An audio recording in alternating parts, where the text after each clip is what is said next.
so now, next piece, what you're going to see, something a little bit different. What you're going to see now is not rehearsed. It's known as rondori, or decision making. I mean, actually, it's really funny. We tell the cool kids, I say, you know what the hardest thing you're ever going to do in your life is? I say, what? And I said, make choices. I always tell them that. They say, why? And I say, because then you have to live with the consequences. So what they're going to be doing is they have to defend themselves against knife attacks. They don't know what the attacks are going to be. They don't know where they're going to come from. They don't know how fast they're going to be. They just have to effectively defend themselves without getting cut, and they need to look like martial artists. That's the big trick. So, we're rearranging the mats currently because they need more space. We find this tends to get a little bit out of hand. What this does is it really helps the individual learn how to control themselves under stress.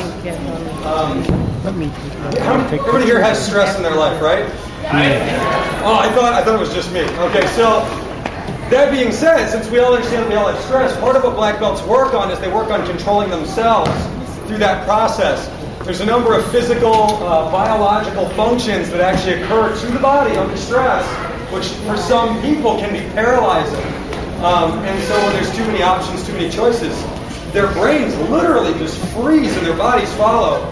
So what we're looking for at black belt level is the ability to fundamentally show that will not happen to them.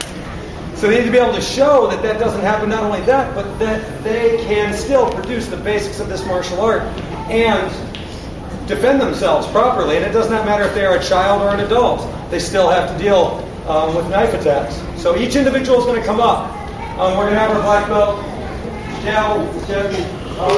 Will be at the case. And without further ado, we're going to start with Tim Hawkins. Come on up.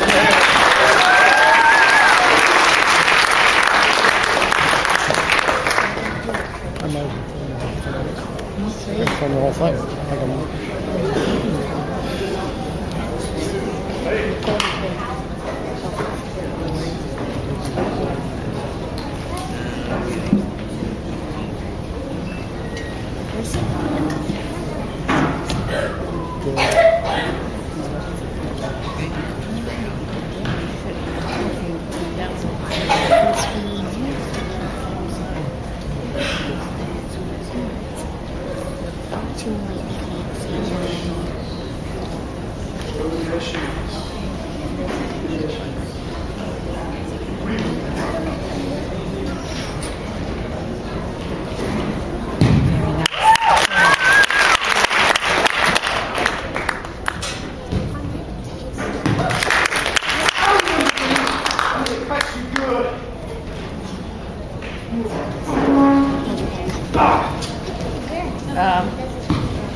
How did they do? I missed it. How did they do?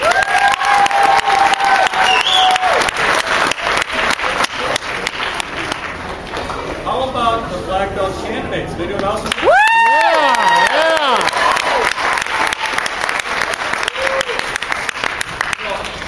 Show of hands, how many people have kids that train at the school? Okay, kids that train at the school, good. So you know how you feel your belly gets all full of butterflies when they're testing? I was up here the whole time going, Mr. Sullivan said, breathe.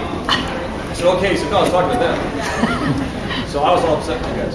So what we need to do now is we talked about it off the wings, decided who did earn their black belt, who might not have earned their black belt, and it's a test. When I earned my black belt, my first black belt, I went to Dayton and tested in front of Stephen Hayes, and my wife worked with me. We tested together.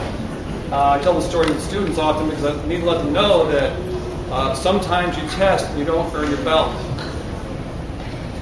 I earned my belt, and there were tears in my eyes, but half of it was because I was so happy, but half I was so sad because my wife didn't earn her belt. She got the better end of it, though, because Stephen Hayes came to our school, and he was her uke, and he did the actual test for her, and so it was actually much cooler for her. But it was a real mixed emotion for me. So if somebody did not earn their black belt, that's okay. You did a great job, and there's the next testing around. So it's a journey. It's not a destination. Does that make sense? Yes. Is that okay? Yes. Let's give them another hand just right now because they're all.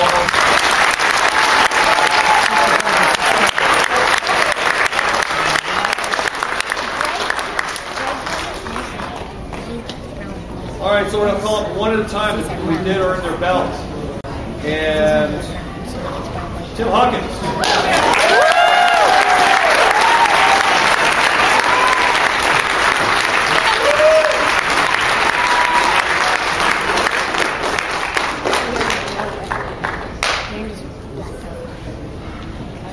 The cool thing about being a martial arts instructor is you get to tie their first belt on, white belt, and their black belt.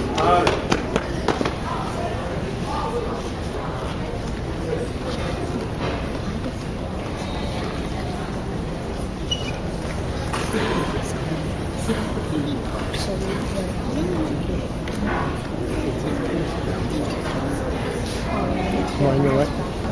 Yeah.